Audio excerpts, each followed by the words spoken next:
The Return of Sherlock Holmes by Arthur Conan Doyle.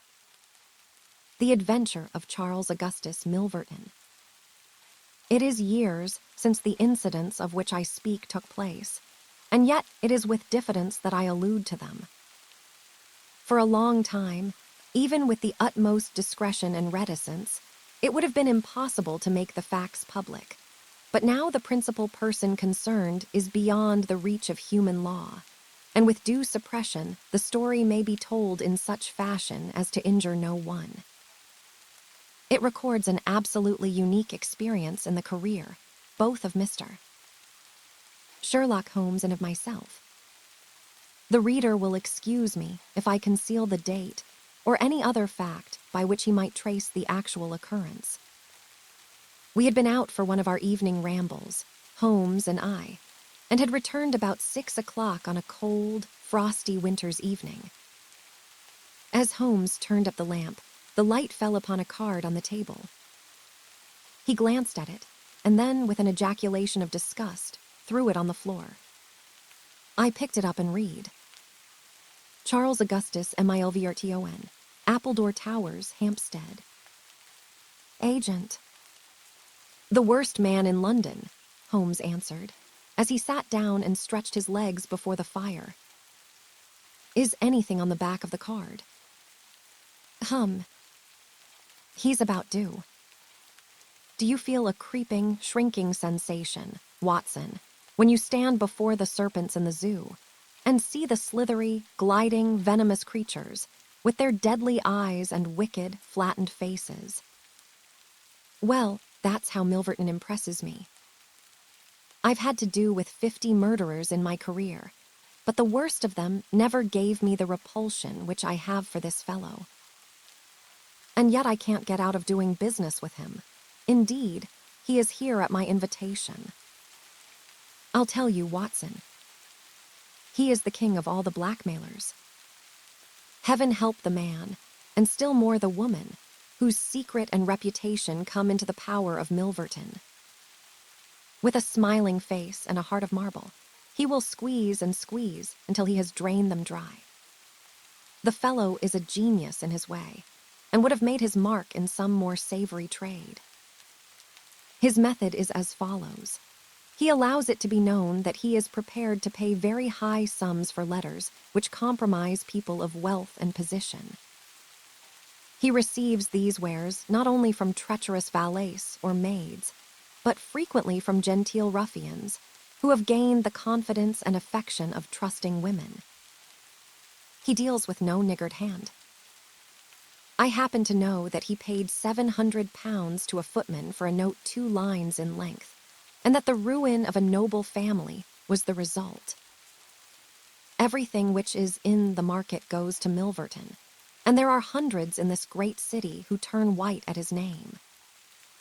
No one knows where his grip may fall, for he is far too rich and far too cunning to work from hand to mouth. He will hold a card back for years in order to play it at the moment when the stake is best worth winning. I have said that he is the worst man in London, and I would ask you how could one compare the ruffian, who in hot blood bludgeons his mate, with this man, who methodically and at his leisure tortures the soul and wrings the nerves in order to add to his already swollen money bags. I had seldom heard my friend speak with such intensity of feeling. But surely, said I, the fellow must be within the grasp of the law. Technically, no doubt, but practically not. What would it profit a woman, for example, to get him a few months' imprisonment if her own ruin must immediately follow? His victims dare not hit back. If ever he blackmailed an innocent person, then indeed we should have him, but he is as cunning as the evil one. No, we must find other ways to fight him.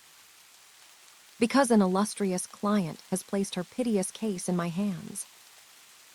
It is the Lady Eva Blackwell, the most beautiful debutante of last season. She is to be married in a fortnight to the Earl of Dovercourt. This fiend has several imprudent letters. Imprudent, Watson, nothing worse, which were written to an impecunious young squire in the country. They would suffice to break off the match. Milverton will send the letters to the Earl, unless a large sum of money is paid him. I have been commissioned to meet him, and to make the best terms I can. At that instant, there was a clatter and a rattle in the street below. Looking down, I saw a stately carriage and pair, the brilliant lamps gleaming on the glossy haunches of the noble chestnuts. A footman opened the door, and a small, stout man in a shaggy astrakhan overcoat descended. A minute later, he was in the room. Charles Augustus Milverton was a man of 50, with a large, intellectual head, a round, plump, hairless face, a perpetual frozen smile, and two keen gray eyes, which gleamed brightly from behind broad, gold-rimmed glasses. There was something of Mr.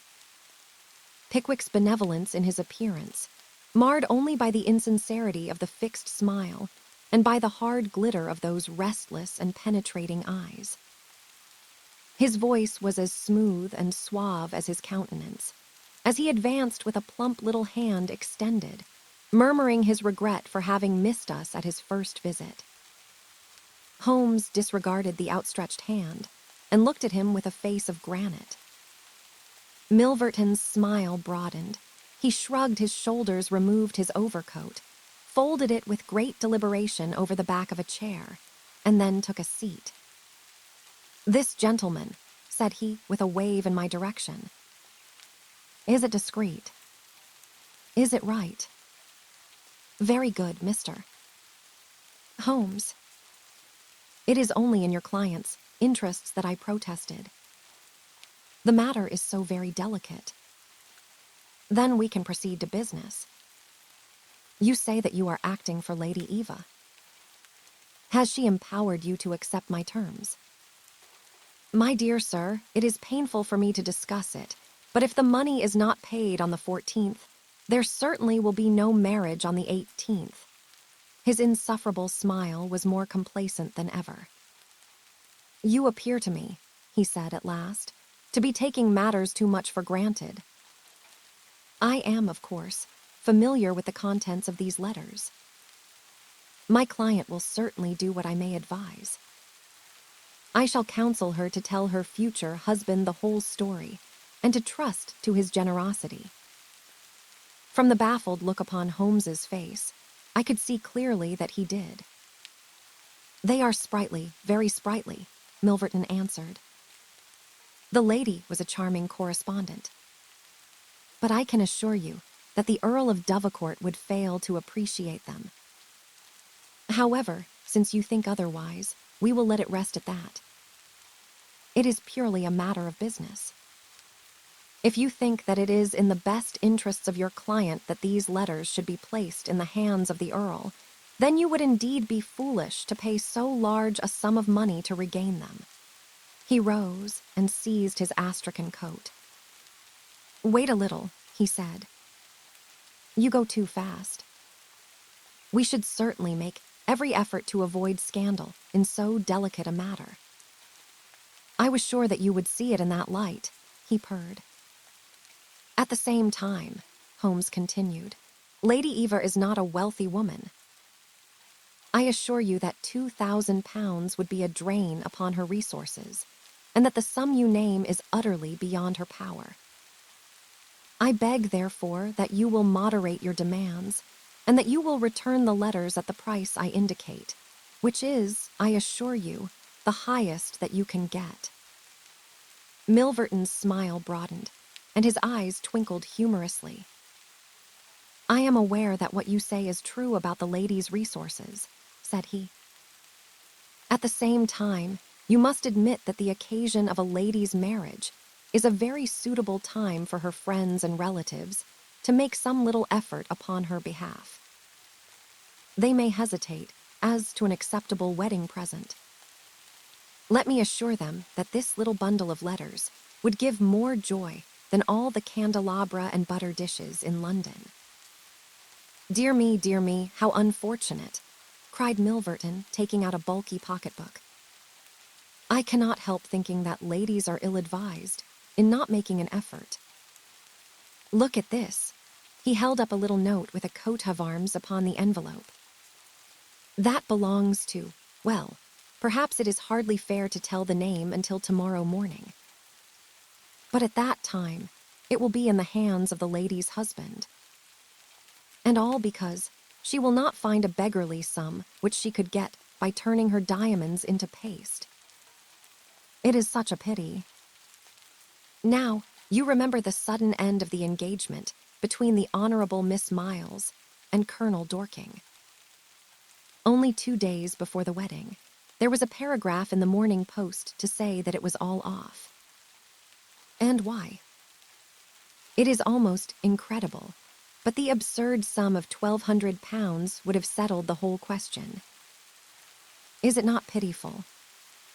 And here I find you, a man of sense, boggling about terms, when your client's future and honor are at stake. You surprise me, Mr. Holmes. What I say is true, Holmes answered. The money cannot be found. Surely it is better for you to take the substantial sum which I offer than to ruin this woman's career, which can profit you in no way. There you make a mistake, Mr. Holmes. An exposure would profit me indirectly, to a considerable extent. I have 8 or 10 similar cases maturing. If it was circulated among them that I had made a severe example of the Lady Eva, I should find all of them much more open to reason. You see my point. Get behind him, Watson. Don't let him out. Now, sir, let us see the contents of that notebook. Milverton had glided as quick as a rat to the side of the room and stood with his back against the wall. Mr. Holmes, Mr. Holmes, he said, turning the front of his coat and exhibiting the butt of a large revolver, which projected from the inside pocket. I have been expecting you to do something original. This has been done so often, and what good has ever come from it? I assure you that I am armed to the teeth, and I am perfectly prepared to use my weapons, knowing that the law will support me. Besides, your supposition that I would bring the letters here in a notebook is entirely mistaken. I would do nothing so foolish. And now, gentlemen, I have 1 or 2 little interviews this evening, and it is a long drive to Hampstead. He stepped forward, took up his coat, laid his hand on his revolver, and turned to the door. I picked up a chair, but Holmes shook his head, and I laid it down again. With a bow, a smile, and a twinkle, Milverton was out of the room, and a few moments after we heard the slam of the carriage door and the rattle of the wheels as he drove away. Holmes sat motionless by the fire, his hands buried deep in his trouser pockets, his chin sunk upon his breast, his eyes fixed upon the glowing embers. For half an hour he was silent and still.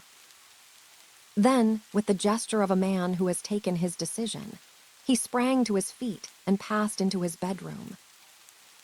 A little later, a rakish young workman, with a goatee beard and a swagger, lit his clay pipe at the lamp before descending into the street. "I'll be back some time, Watson," said he, and vanished into the night. I understood that he had opened his campaign against Charles Augustus Milverton, but I little dreamed the strange shape which that campaign was destined to take. For some days Holmes came and went at all hours in this attire, but beyond a remark that his time was spent at Hampstead, and that it was not wasted, I knew nothing of what he was doing. At last, however, on a wild, tempestuous evening, when the wind screamed and rattled against the windows, he returned from his last expedition, and having removed his disguise, he sat before the fire and laughed heartily in his silent inward fashion. It was a most necessary step. I am a plumber with a rising business, Escott by name. I have walked out with her each evening, and I have talked with her. Good heavens, those talks. However, I have got all I wanted. I know Milverton's house, as I know the palm of my hand. You can't help it, my dear Watson. You must play your cards as best you can when such a stake is on the table. However, I rejoice to say that I have a hated rival who will certainly cut me out the instant that my back is turned. What a splendid night it is. It suits my purpose. Watson, I mean to burgle Milverton's house tonight. I had a catching of the breath, and my skin went cold at the words, which were slowly uttered in a tone of concentrated resolution. As a flash of lightning in the night shows up in an instant every detail of a wild landscape, so at one glance I seemed to see every possible result of such an action. The detection, the capture, the honored career ending in irreparable failure and disgrace, my friend himself lying at the mercy of the odious Milverton. For heaven's sake, Holmes, think what you are doing, I cried. My dear fellow, I have given it every consideration. I am never precipitate in my actions, nor would I adopt so energetic and, indeed, so dangerous a course, if any other were possible. Let us look at the matter clearly and fairly. I suppose that you will admit that the action is morally justifiable, though technically criminal. To burgle his house is no more than to forcibly take his pocketbook, an action in which you were prepared to aid me. Yes, I said, it is morally justifiable so long as our object is to take no articles save those which are used for an illegal purpose. Exactly.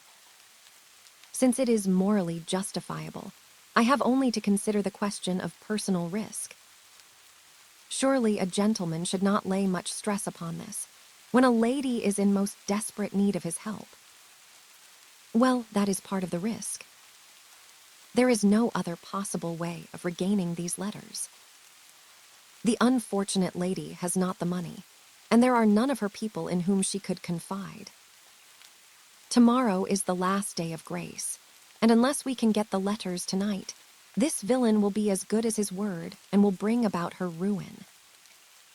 I must, therefore, abandon my client to her fate, or I must play this last card. Between ourselves, Watson, it's a sporting duel between this fellow Milverton and me. He had, as you saw, the best of the first exchanges, but my self-respect and my reputation are concerned to fight it to a finish. Well, I don't like it, but I suppose it must be, said I. When do we start? Then you are not going, said I. I give you my word of honor, and I never broke it in my life, that I will take a cab straight to the police station and give you away, unless you let me share this adventure with you. How do you know that? You can't tell what may happen. Anyway, my resolution is taken. Other people besides you have self-respect, and even reputations. Holmes had looked annoyed, but his brow cleared, and he clapped me on the shoulder.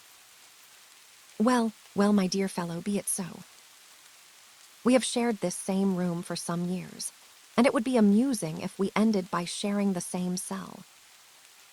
You know, Watson, I don't mind confessing to you that I have always had an idea that I would have made a highly efficient criminal. This is the chance of my lifetime in that direction. See here, he took a neat little leather case out of a drawer, and opening it, he exhibited a number of shining instruments. This is a first-class, up-to-date burgling kit, with nickel-plated jimmy, diamond-tipped glass cutter, adaptable keys, and every modern improvement which the march of civilization demands. Here, too, is my dark lantern. Everything is in order. Have you a pair of silent shoes? I can see that you have a strong, natural turn for this sort of thing.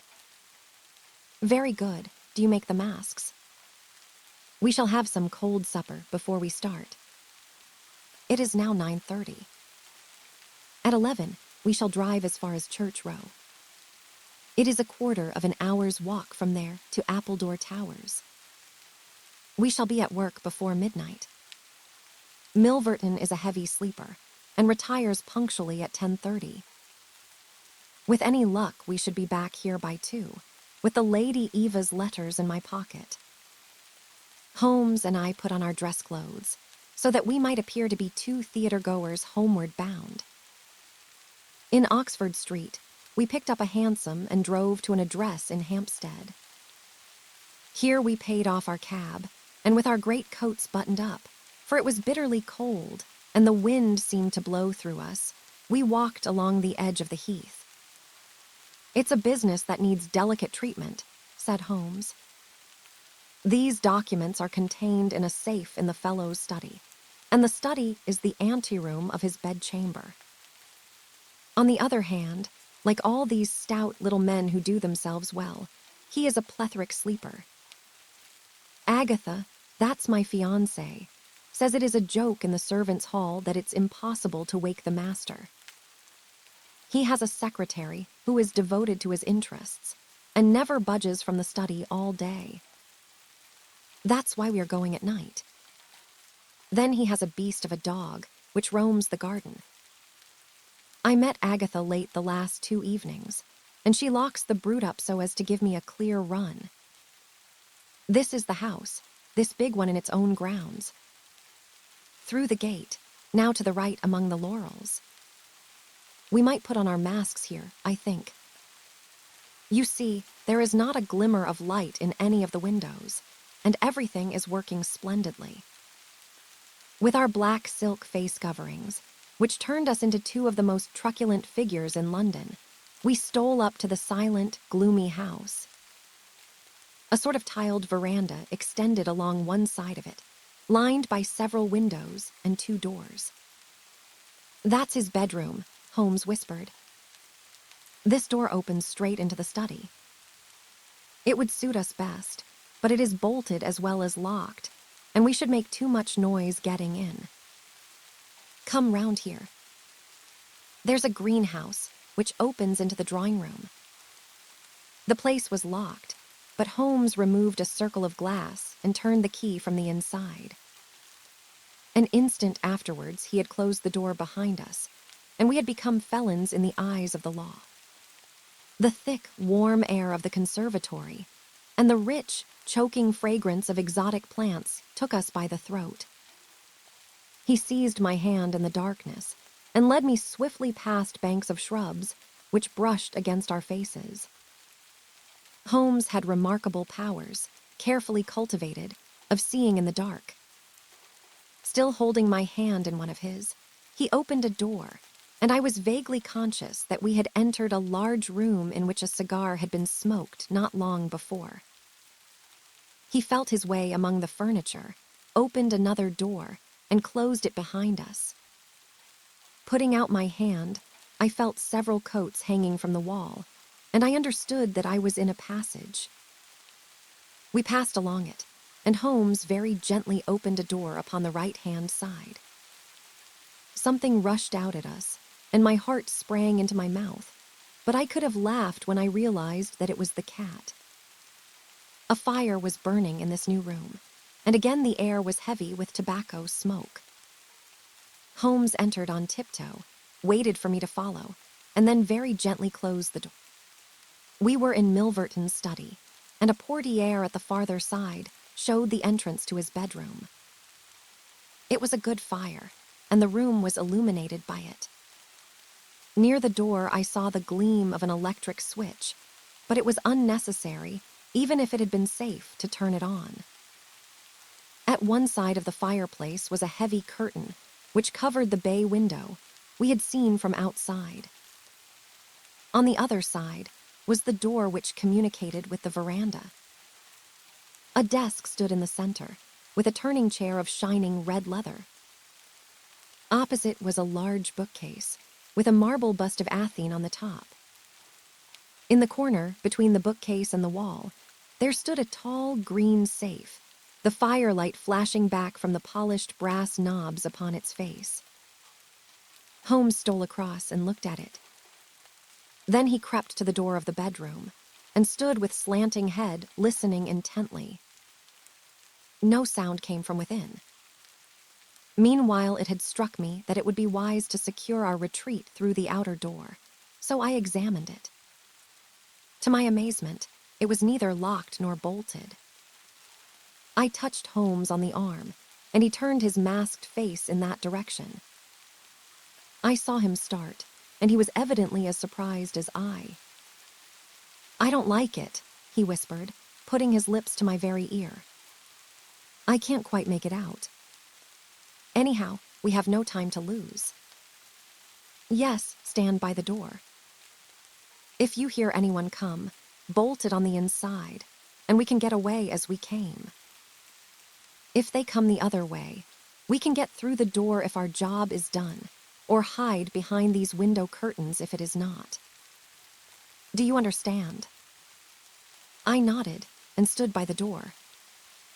My first feeling of fear had passed away, and I thrilled now with a keener zest than I had ever enjoyed when we were the defenders of the law instead of its defiers.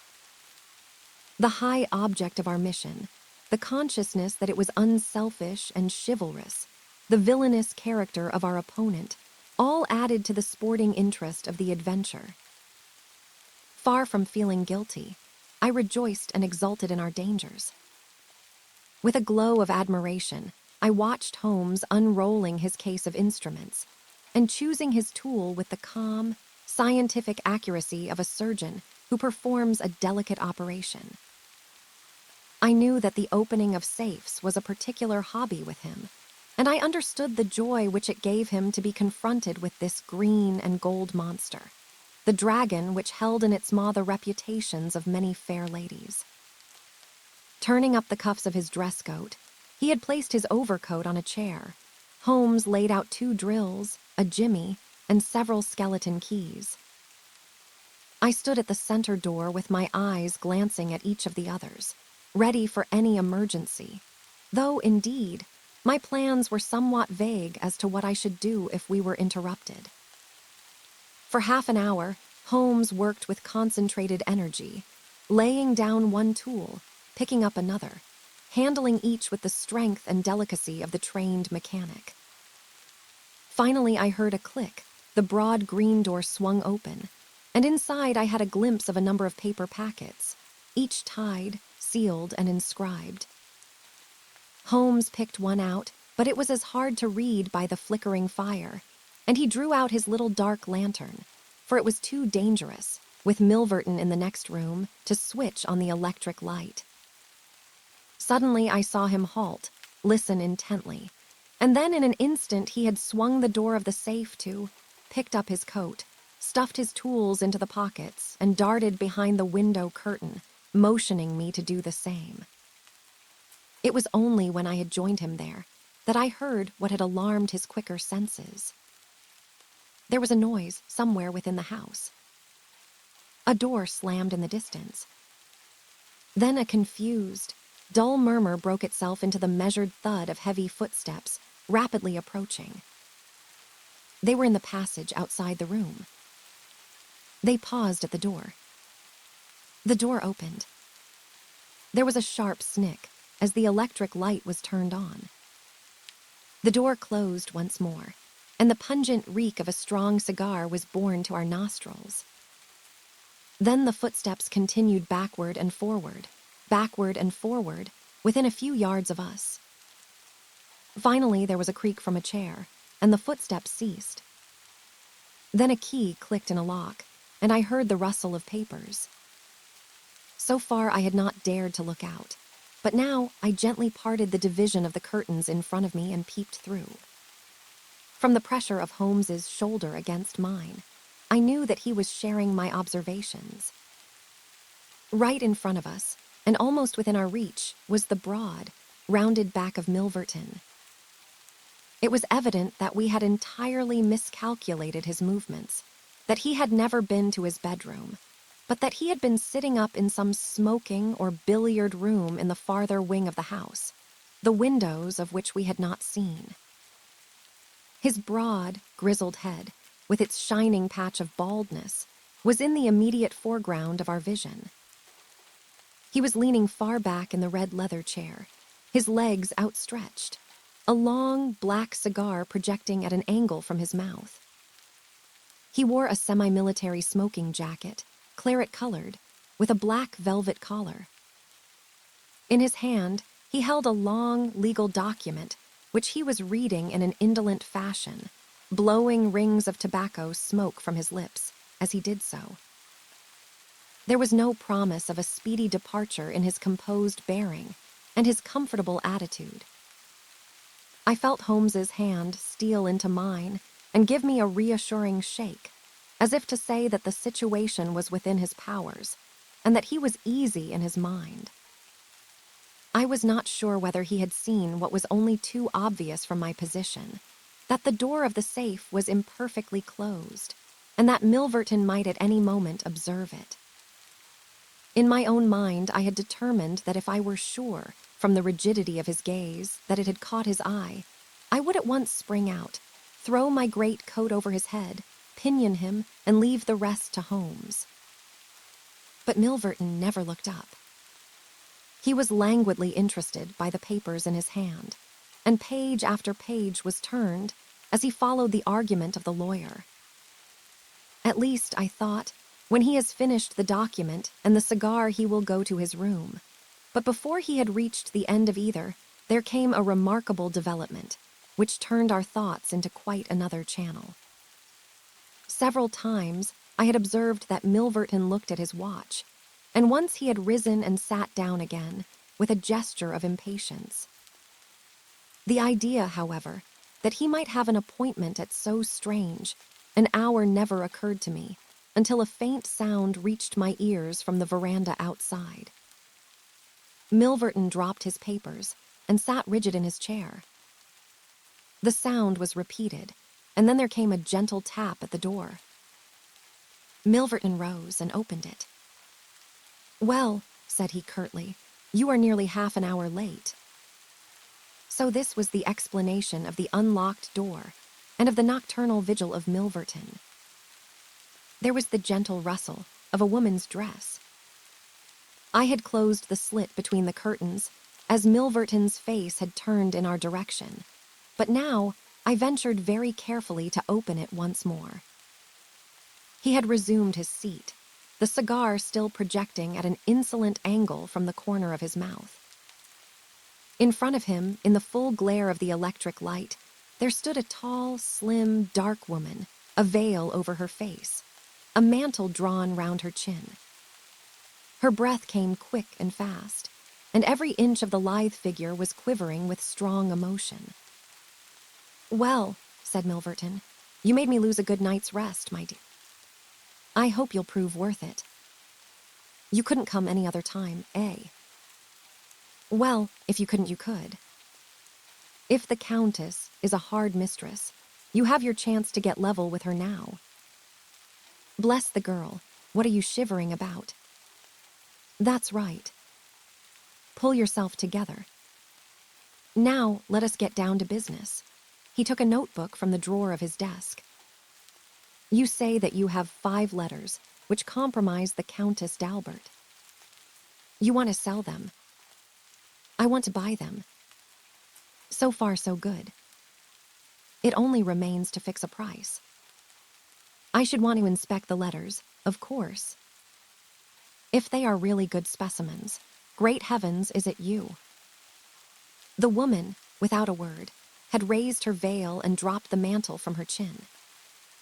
It was a dark, handsome, clear-cut face which confronted Milverton, a face with a curved nose, strong, dark eyebrows shading hard, glittering eyes, and a straight, thin-lipped mouth set in a dangerous smile. "It is I," she said, "the woman whose life you have ruined." Milverton laughed, but fear vibrated in his voice. "You were so very obstinate," said he. "Why did you drive me to such extremities? I assure you I wouldn't hurt a fly of my own accord, but every man has his business, and what was I to do? I put the price well within your means. You would not pay. So you sent the letters to my husband, and he, the noblest gentleman that ever lived, a man whose boots I was never worthy to lace, he broke his gallant heart and died. You remember that last night, when I came through that door, I begged and prayed you for mercy, and you laughed in my face as you are trying to laugh now. Only your coward heart cannot keep your lips from twitching. Yes, you never thought to see me here again, but it was that night which taught me how I could meet you face to face, and alone. Well, Charles Milverton, what have you to say? Don't imagine that you can bully me, said he, rising to his feet. I have only to raise my voice, and I could call my servants and have you arrested. But I will make allowance for your natural anger. Leave the room at once as you came, and I will say no more. The woman stood with her hand buried in her bosom, and the same deadly smile on her thin lips. You will ruin no more lives, as you have ruined mine.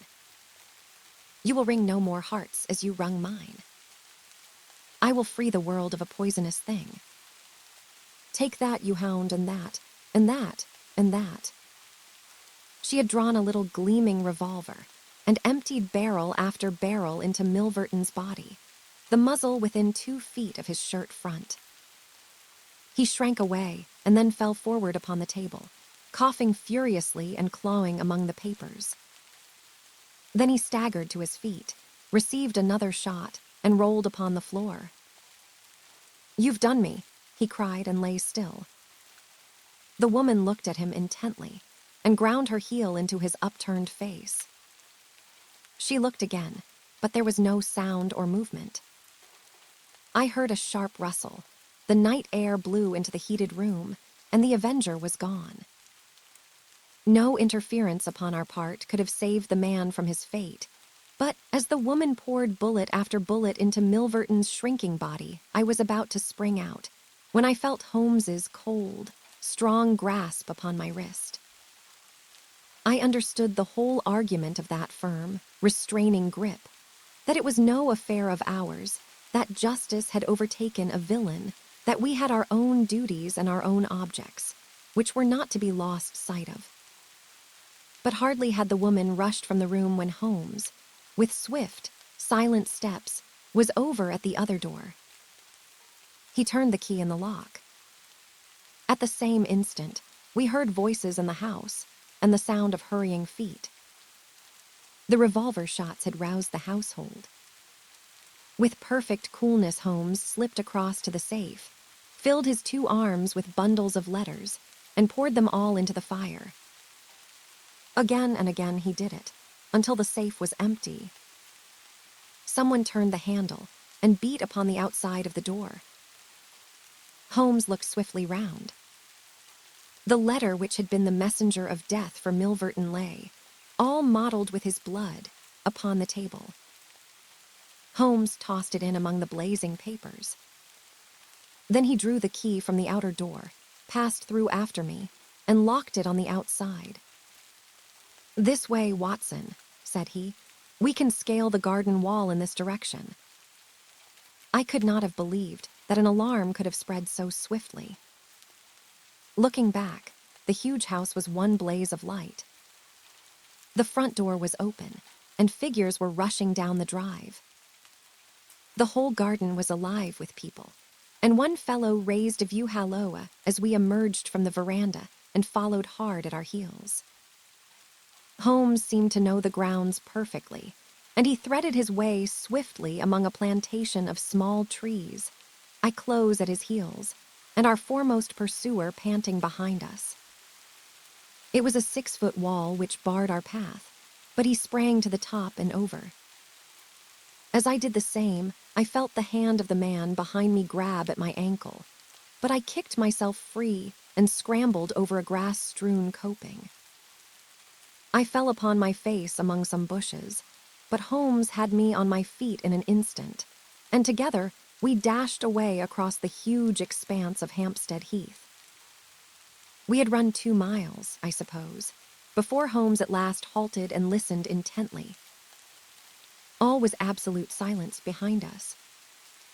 We had shaken off our pursuers and were safe. We had breakfasted and were smoking our morning pipe on the day after the remarkable experience which I have recorded, when Mr.